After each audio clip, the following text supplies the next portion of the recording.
Welcome back to Musicality Now. I have been having so much fun this week with these new daily live streams, and thanks to everyone who's been sending in feedback and supporting the reboot of the show. I need to remember to hit live on Instagram to get it going over there. And just to say, if you're watching the YouTube video replay or listening to the audio podcast, I'm kind of chopping bits at the beginning and end. I don't want to bore you guys with a lot of, hey, we're live, what's going on stuff. But just to let you know, you will be missing out on bits and pieces from the beginning and end if you're not tuning in live. So I do really encourage you to come along, join us live each day if you can. We're on YouTube Live, Facebook Live, Instagram Live, and TikTok don't like us, so we're not on TikTok Live, but maybe one day in the future. The feeling's a bit mutual, so that's fine. So welcome back to the show. Today we have our very first episode of Coach's Corner. This is a really fun series. We've actually been recording for a little while now, but not yet publishing. And I'm super psyched to share the first one with you today. So before we dive into that, I did just want to say a word or two about the background, the context for these Coach's Corner episodes, because I know this might be the first time you're joining us, or it might be the case that you've been a podcast listener and we haven't been updating you for a year or two or three. And so I wanted to just kind of set the scene by explaining what Next Level is and what Coach's Corner is, so that when we dive in, you know what we're doing. So Next Level, in a way, has been really late in coming. So we've been doing what we do since 2009, but it's only in the last 18 months or so that we've offered something like Next Level. And what it is in a nutshell is a one-to-one coaching program for everything we specialize in here at Musical U. And we held off doing it for a long time because I didn't want to do it unless we could nail it. And the result was we made a membership site, we made courses, we made info products, we made apps, we made all kinds of solutions, but we weren't offering that opportunity to get one-to-one with someone who could really go deep with you week by week and help you get where you want to go. And so it took us a long time to pull the trigger and offer it, but I'm really just like phenomenally glad we did, because once we were ready to, we were able to put together something truly special. And these Coach's Corner episodes are going to give you a little glimpse into the program. They're not here to promote the program or to persuade you to join. They're really here to kind of give you a peek behind the scenes and draw out from that program some of the very best ideas and tidbits that can help you in your musical life. And to explain a little bit about what's going on there and why it's so different, there are two types of coach. And when I say the word coaching or coaching program, or I introduce our Next Level coaches, what I found is that people interpret that in one of two ways. One is they think about a life coach who helps you get clear on your goals and your aspirations, and then make a plan, and then helps you, over time to follow through and achieve what you set out to. The other type is a sports coach, like a tennis coach or a soccer coach, who's going to be coming with a lot of domain expertise, and they'll be able to tell you, oh, this isn't quite working right, try this exercise instead. And they're going to kind of guide and shape the way you practice and the way you develop your skills. And what we've created at Next Level is really rare in my experience, particularly in music education. I don't think I know of anyone else who does what we do. But the crux of it is to combine those two types of coaching, because even inside Musical U membership, where it's more of a very supported DIY approach, we really found that kind of life coach, as it were, aspect of it is critical. Like the goal setting, the planning, the accountability, the support, the follow through. Like, you will not get the same results unless that's part of your training. And at the same time, we are the world's leader in musicality training and super learning. And so our coaches bring a lot of that domain specific expertise too, in terms of like, oh, I can never recognize this kind of interval. Here are 17 things you can try. Here are the ways we know will work. So our coaches combine those two types of coaching, and what it creates is this really exciting experience. And anyway, I don't want this to turn into a pitch for Next Level coaching. That's not what this is about. But just to kind of set the scene for you in terms of what's going on inside that program. And like I said, we really have two areas of speciality these days at Musical U. One is the musicality skills, the inner skills like recognizing notes and chords by ear, jamming, improvising, writing your own music, performing with confidence, having good rhythm, singing in tune, that whole bundle of skills. And then the other area is super learning, which Gregg Goodhart helped us pioneer in the music market and come up with really novel solutions for. We've taken that and run with it for the last few years and really turned it into something very unique. And in particular, combining it with our musicality training. So even though there are those two strands, they're not separate areas. All of our next level clients are working with both of those things day in, day out to really get great results fast. And so the upshot for you is that in these Coaches Corner episodes, you get the chance to hear from several people who are every day coaching regular, average, normal musicians and music learners of all kinds, and really in the trenches, helping them troubleshoot, problem solve, both on the kind of mindset and motivation and enthusiasm side, on the planning side, and on the concrete nitty gritty. How do I get my fingers to do what they're meant to? How do I get my ears to do what they're meant to? How do I unlock that next level of achievement for myself in my musical life? So I should make mention of our upcoming live session. That's another opportunity to pull some of the goodness from inside Next Level and bring it to you, because 18 months into the program, the I don't want to say the majority, but a huge proportion of the successes we now see at Musical U are happening inside that Next Level program. So our team every day are sharing. We have this platform for communication in the team called Slack, and we have a particular area where we share wins, we share successes our members are having to kind of inspire and motivate us in the team and share what's working well. And so many of those now come from Next Level coaching. So as time went on, obviously, as the head of the company, I was delighted by that. But at the same time, I became really aware that it takes a long time for the new stuff we're developing inside Next Level to kind of trickle down into other material. So for us to turn it into a new membership module or a new course or something, that's going to take a fair while. And so it was starting to nag at me that we weren't bringing that to you sooner, and we weren't able to share some of these new ideas, new concepts, new techniques that were being developed in Next Level with our wider member base and our wider audience outside of Musical U. So that was really the genesis of this Coaches Corner idea. I said to our coaches, it's a bit weird, but could we just get together once every couple of weeks and I'll quiz you on what you're up to in coaching? And it's turned into one of my favorite things I do at Musical U, to get together and have the chance to pick their brains like that. So we call it Coaches Corner. It's your chance to get in a corner with our coaches and hear what's going on. And I ask them always to try and come up with something very concrete and tangible, which anyone can take and run with, and to share it in quite a short and punchy way.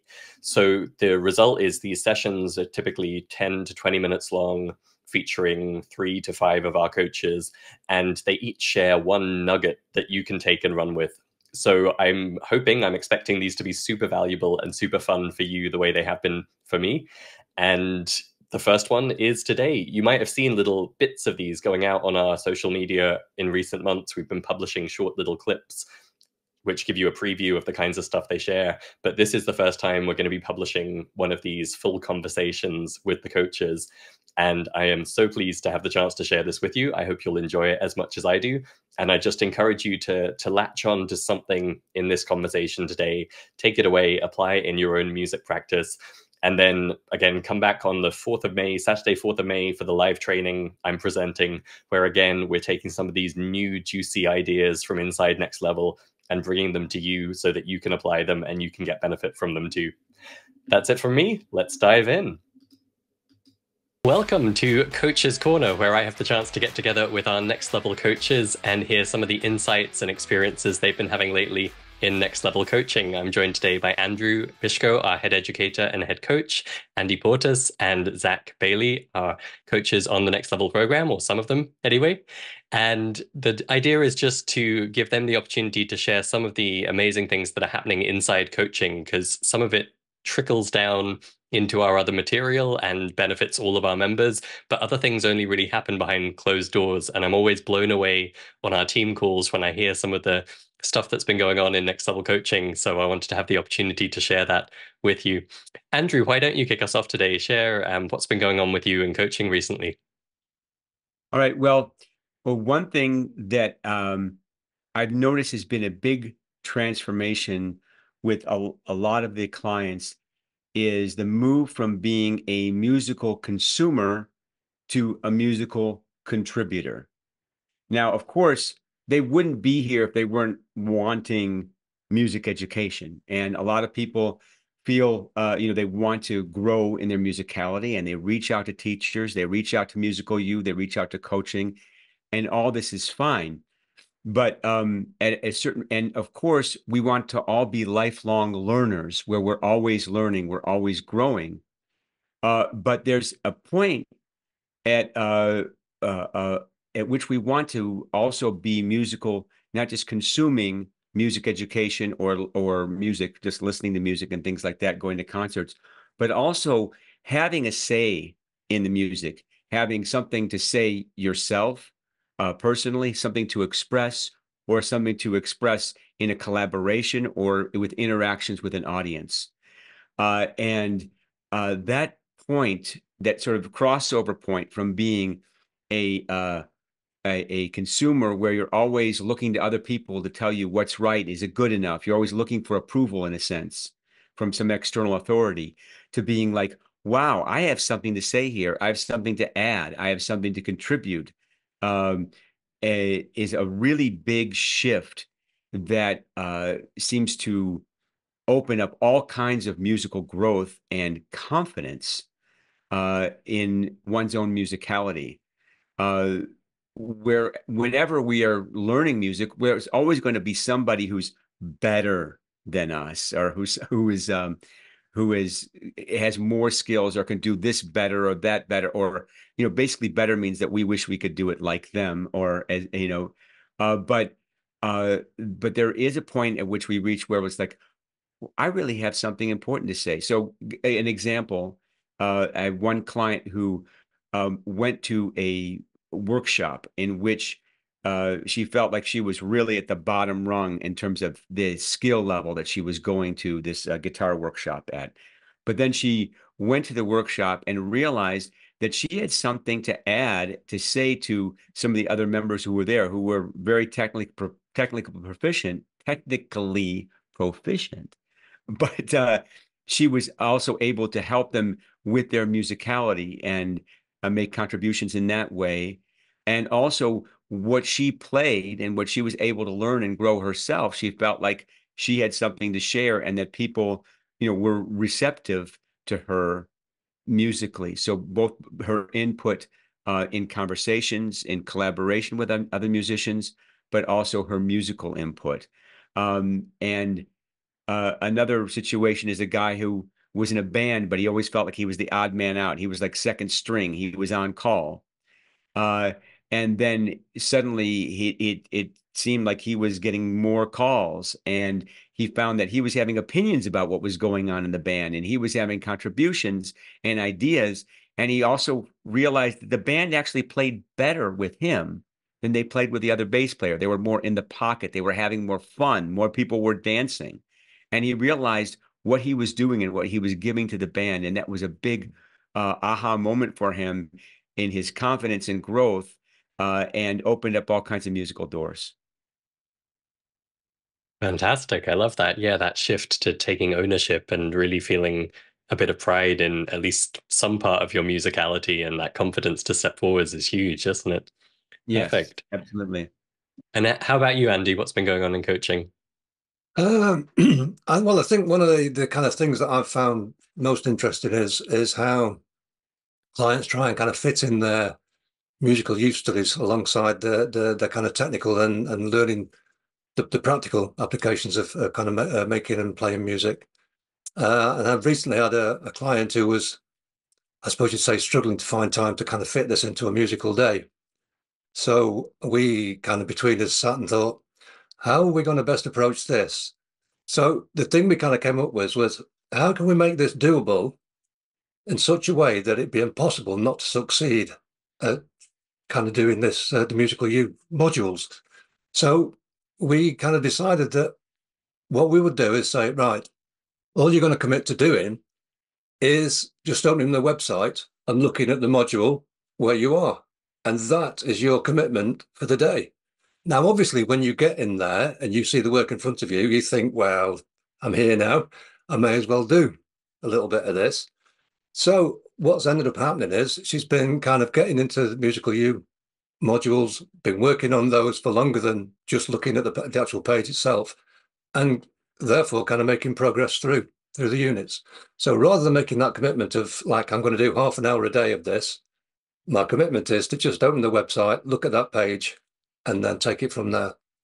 And that's been really successful for her. And then she's been able to kind of spend the rest of the day with that kind of smug feeling that she's done her commitment, and that's it. So that's been working Fantastic. wonderfully. That's awesome. I love that. And it's funny, isn't it, how we sometimes need people to give us permission to do a certain thing. Like it's such a simple idea.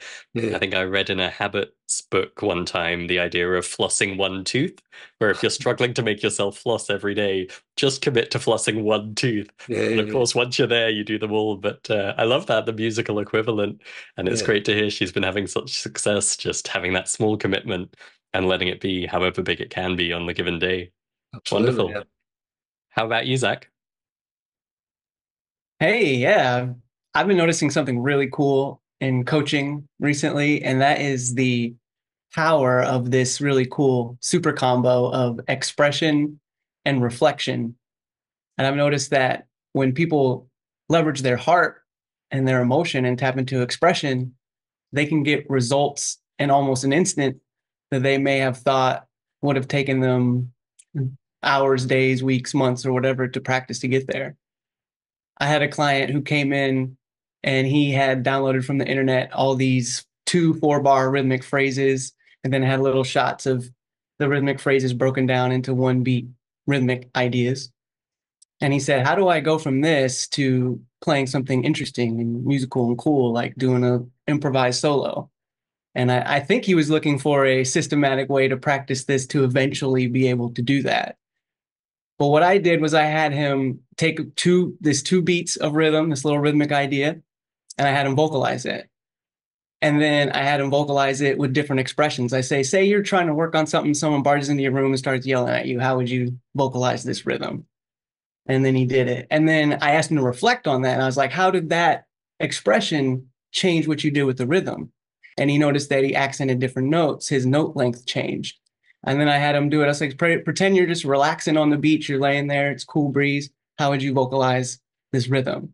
And then he did it. And I had him reflect on that. I said, how did that affect your rhythm? And he noticed, oh, his notes were a little bit more laid back and they're a little bit longer notes and more connected and smooth. And so I was like, there, you just made something interesting and musical with that rhythmic idea. And he was like, oh, that's really cool. So tap into that expression and just leverage different emotions, and you're able to make cool musical things. And awesome. And I had another client who was telling me that they got into this flow state. They didn't call it flow state, but I was like, you got into the flow state. They were performing a song, and they said it just flowed out more than ever, and they weren't really sure what was happening. Their hands were just moving, and it was just flowing. And I asked them to reflect on that. I said, how did that feel? What was going on there? And they talked about how they were just really connected to the emotion of the song and what the song means to them, and just letting it flow. And then I asked them to really remember that feeling, and also the feeling of satisfaction that they had after they played. I said, how did it feel when you were done playing that? Oh, it felt so good. It felt so free. And I was like, what if every time you played music, it felt that way? And they were like, wow, that would be so cool. So I was like, leverage that experience, leverage that reflection so that you can attach that feeling of satisfaction and success to everything you do musically. And so that's the power of and the combo of expression and reflection to really make something cool happen right now by tapping into the expression, and then leveraging the reflection to really own that and make it a part of you so that you can carry it forward and the rest of the things that you do. Terrific. That's awesome. And yeah, as always, I'm blown away by how you guys managed to draw on such a breadth of experience you each have and use it so creatively to meet our coaching clients where they are and really facilitate that next step forwards for them in their musical journey. Fantastic. This has been so much fun. Thank you for taking the time, guys, and we will see you again very soon. Cheers.